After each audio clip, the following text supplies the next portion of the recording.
Hello everyone, we're still in the HR Development Day and welcome to the next session. It is time to talk about open communication. Why is it so important and what happens if we don't have this in our companies? My next guest today is Uros Mitic. Uros works as HR consultant and coach in Balance Consulting. Are you here with us? Yeah, I'm here. Hi. Hi Uros, how are you feeling today? Oh, great. I'm ready and I'm excited to talk about this stuff. It's an important topic. It's not only talking about why do we need open communication, but also what happens in the background when there's no open communication among employees or among managers and employees. So whenever you feel ready, off to you, the stage is yours. Okay, thank you. Let me just have a second to share screen. Just one moment.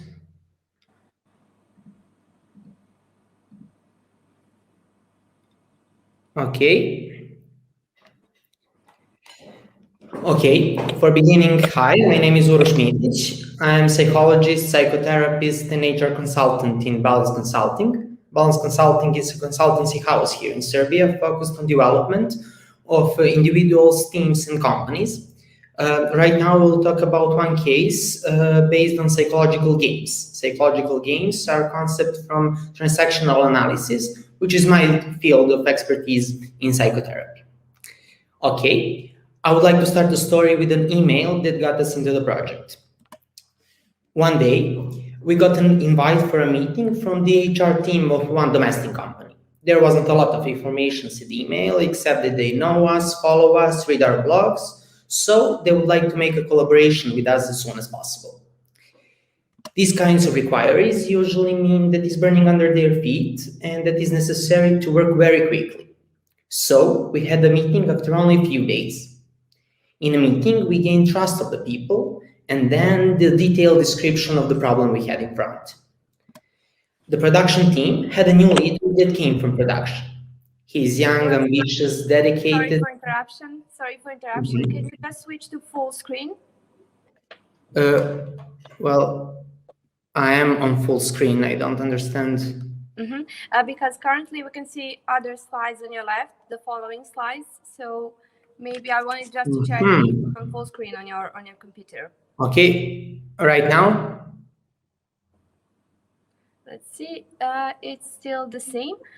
Can you just try to share screen once again? Okay, I will. Yeah, and while sharing, the option full screen on the right. Okay. If it doesn't work, it's fine. We can go like this. Just want to make sure if it can go full screen for the better view. Is it better right now? Yeah, this is it. Okay. You can continue. Okay. Thank you.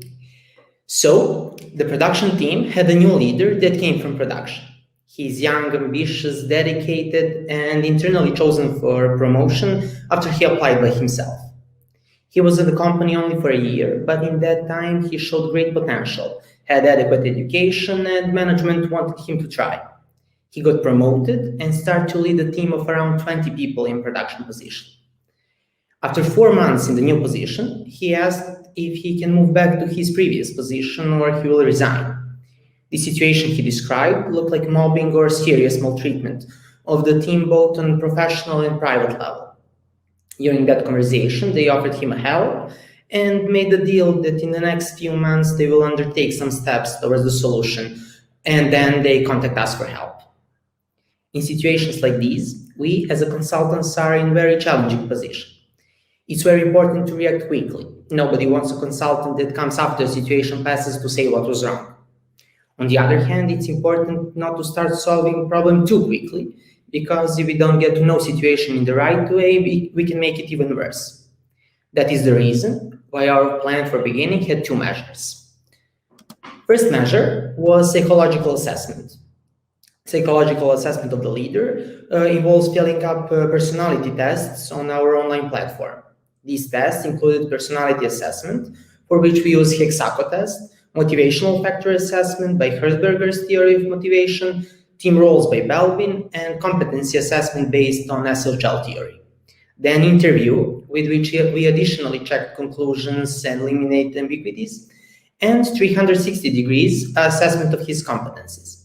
Second measure was talk with the all team members about current situation. So why did we start like this? In the beginning, it's very important to understand the leader, his system of values, way that he reacts, attitudes that he has, and leadership styles that he takes. The leader has one very important role in the company that goes beyond task delegation and realization of the target. The leader is there to shape the attitudes, direct rebellion, and connect team members, and build a strong core on which the team can get back whenever they need. With this assessment, we get very clear image of what the leader wanted to achieve and where was the mistake. With 360 degrees assessment, we find out the team attitude about the competency of the leader. We get a sneak peek of the team's opinion about all important aspects of the leader, and about that we get an anonymously. So, amplified, unfiltrated, and completely honest.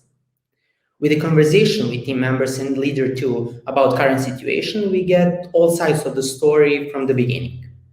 A lot of details and different pieces of the puzzle that we can put together in a story. Besides that, we got one very, very important thing.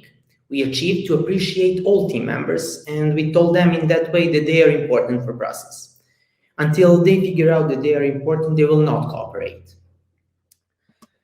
After a lot of hours of conversation, assessments, and analysis, the situation was: the leader is a guy in his early 20s. He is young and very ambitious. On psychological profiling, he is characterized as a value-driven person and anxious basically, but dominant, rough, direct, and aggressive on behavior level. Anxiety is actually something that moved him to make some typical leader role in which he initiated that type of behavior. He found in his own experience someone similar and unconsciously chose to recreate him in the present. On the other hand, he came to the team last. When he got the job, team members saw a young and anxious guy, which they accept and shaped in a good operative directions. When his role changed, except for official notification about the change, nobody in the team knew what was going on. One day, that young and anxious man came and started to guide the team in accordance with create the dominant leader role.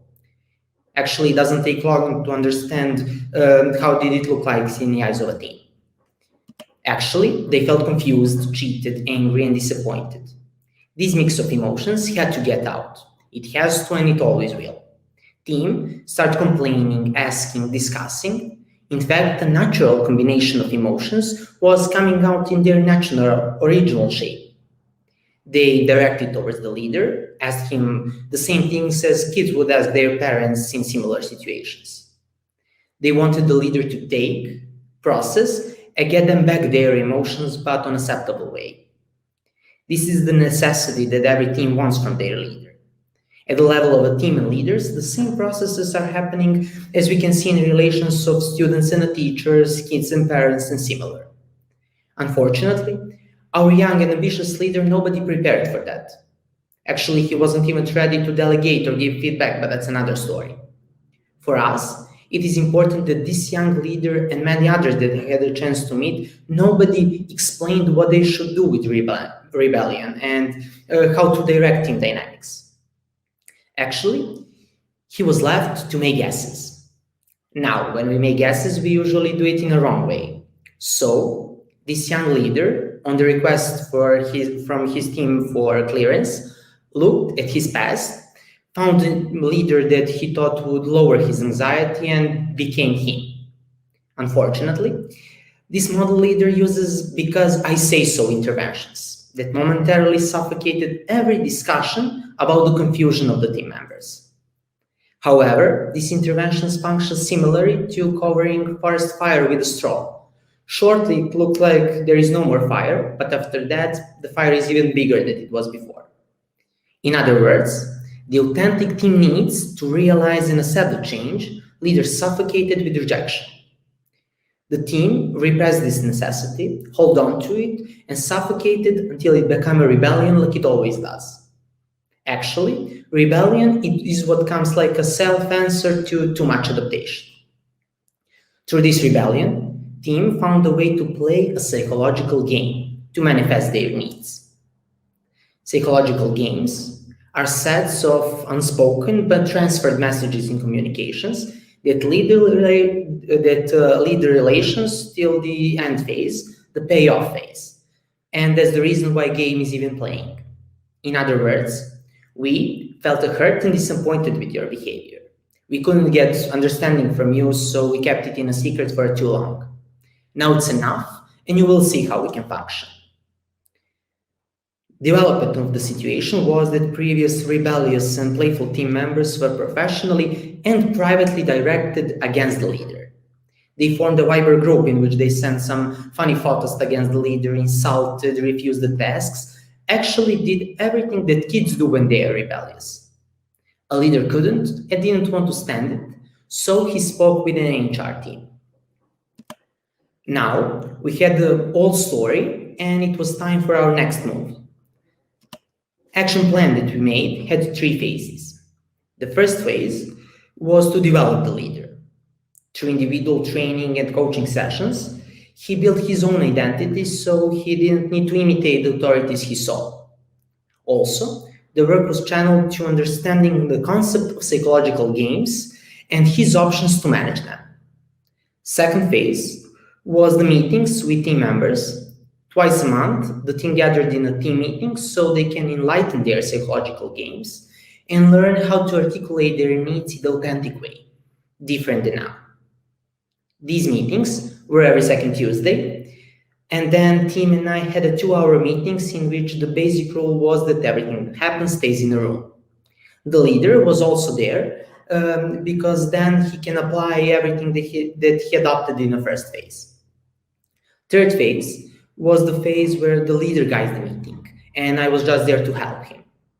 This phase I consider the most important for development of everything because then leaders have a chance to adopt and use everything that we learned from beginning. So they can build a strong team core, shaped to fit every team member towards which the team can lean back whenever they need it. Now it's time for the actions.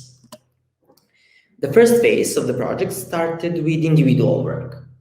These first subjects of individual sessions were leader identity, personal strengths and zones for developing of a leader role, understanding team dynamics, understanding the concept of psychological games. These subjects I consider the most important for working with a team. To confront team dynamics and understand what is happening in the team and what they want from him, the leader needs to understand and completely accept these subjects. Also, he continued with individual work during phase 2. After these crucial subjects for understanding team dynamics, we directed on making a stronger leader competencies through individual soft skill training, like feedback, delegation, conflict management, assertive communication, motivation of team, and similar. With these first subjects, when actually these first subjects were done, we started with team meetings. With these meetings, we started like a month after we started with individual work with the leader. With situation analysis, team completely separated from responsibility. Loudspeakers in this team explained the situation like the only possible way to happen. Actually, they thought that they were challenged to react like that.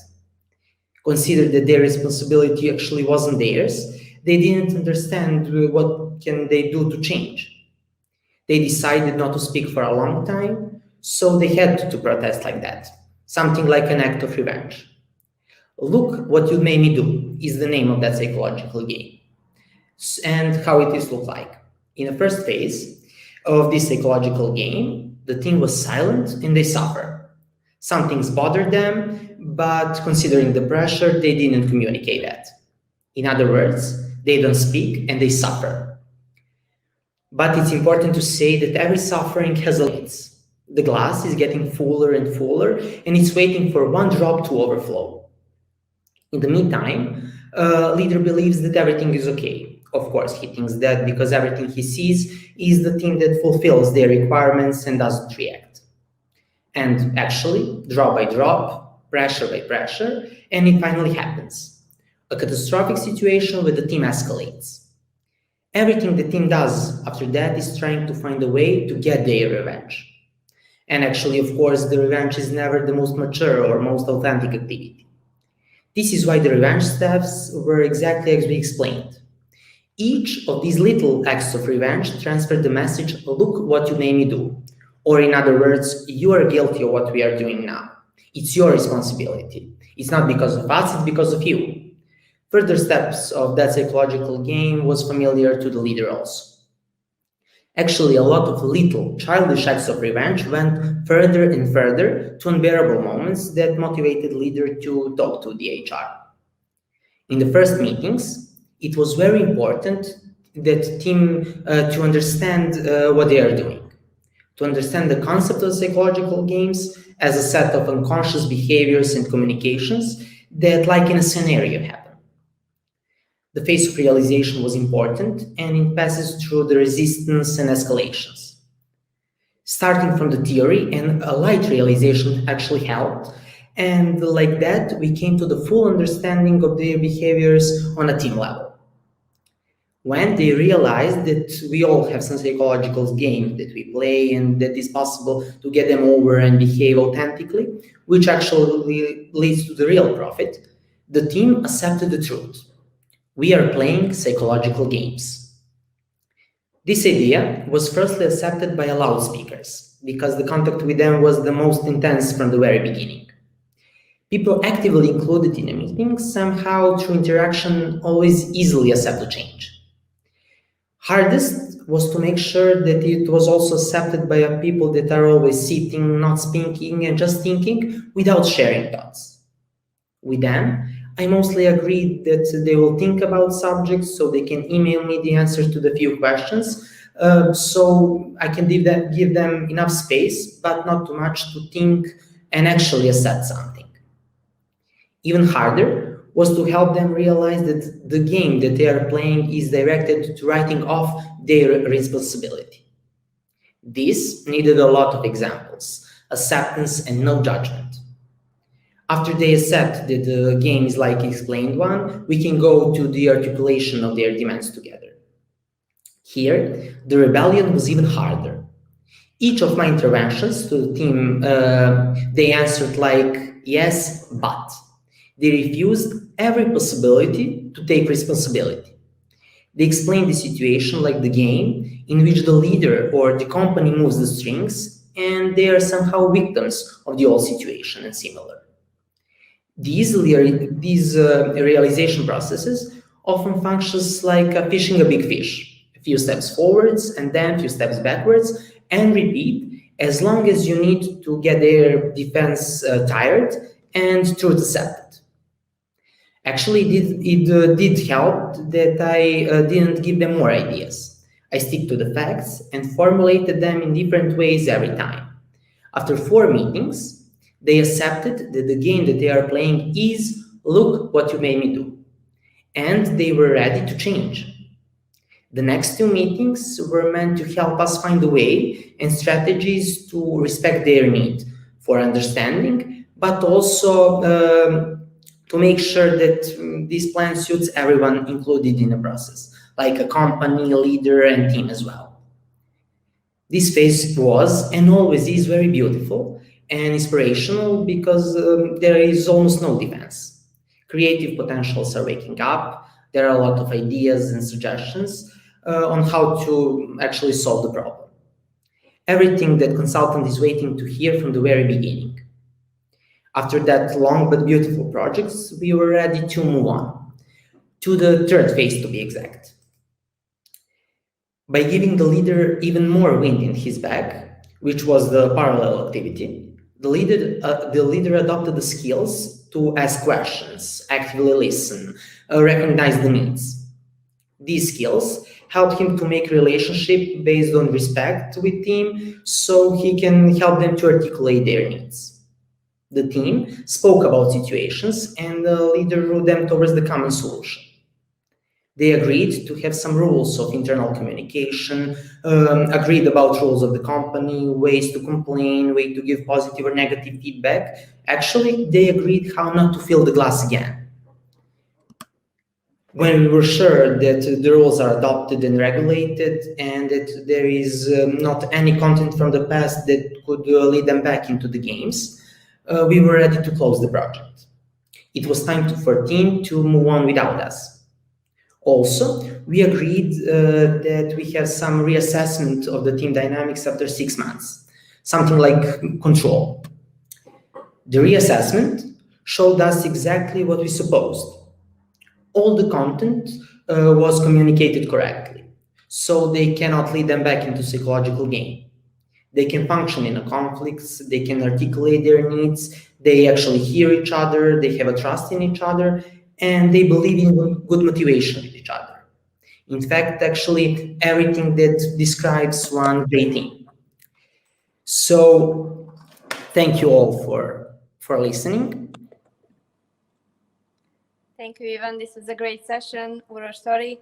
I like that you choose a particular case and followed it from the beginning till the end. I also like that you included all set of emotions that follow this process and all set of actions that are supposed to be done in order to tackle such an issue. We have a couple of questions from the audience, and of course, luckily, we have enough time to answer all of them, I hope. One of the questions was, how to approach the practice of open and direct communication without employees interpreting this in a negative way? Actually, that's a really good question and a common problem. I think that it's important to start like step by step. From some open door policy and stuffs like that, people can actually relate with management and start with little confessions, with little opening, and step by step, it will come to the real open communication. So actually, I believe that this is a process, not like an act that you can do in one day. We're talking a lot about honest feedback, but probably it's a great issue that people don't take honest feedback very, very well. Let's go to the next question. Are there any ways to recognize the cry for help from employees to improve communication in the workplace? Yeah, I think this is a good one as well. Yeah, it is. Actually, I believe that knowing about psychological games, read about psychological games can help really a lot in these kind of situations. Why? Because every psychological game is actually crying for help. That's actually unconscious set of behaviors and communications that lead us to the exact same thing in the end. So every psychological game is crying for help. When you read about psychological games, when you know about them, and when you see one in your team, this is actually crying for help. Okay, thank you. We have another one. In which ways can we as HRs include employees in creating an environment of open and direct communication? Open door policy is actually one great and easy way to include all team members in that kind of situations. Why? Because actually, in practice, we can see that management write down these rules and say like, "This is our rules." But company is much more team than management. So interaction with team members, give them time to think about the rules, to give you feedback about the rules anonymously or non-anonymously. This is the way to open that communication and include team in build a strong team core. Thank you, Uros. And one last question. I want to use all the seconds that we're remaining in this session. It's very interesting. Are there any other common games that people play at work? Actually, this is a great question, and I'm not sure that we have enough time for that, but there is a lot of games. Concept of psychological games come from Eric Barron. He described like thousands of games. Look What You Made Me Do is one of them. Now I Got You is another one. Catch Me If You Can is another one. And you can read about a lot of them on my blogs on the Balance Consulting website. I often write about that, and there you can actually see and hear much more about psychological games. Uros, thank you once again for bringing up the challenges of open communication to our minds. And this was a great session. I congratulate on these case studies. It's very informative and very well structured. Before we log out of this session, just a quick reminder for the audience. If you like this case study, go to the Expo Zone. Balance Consulting has their booth. Learn more about them and check their special offer. Once again, thank you and enjoy your day. Thank you. Pleasure was mine.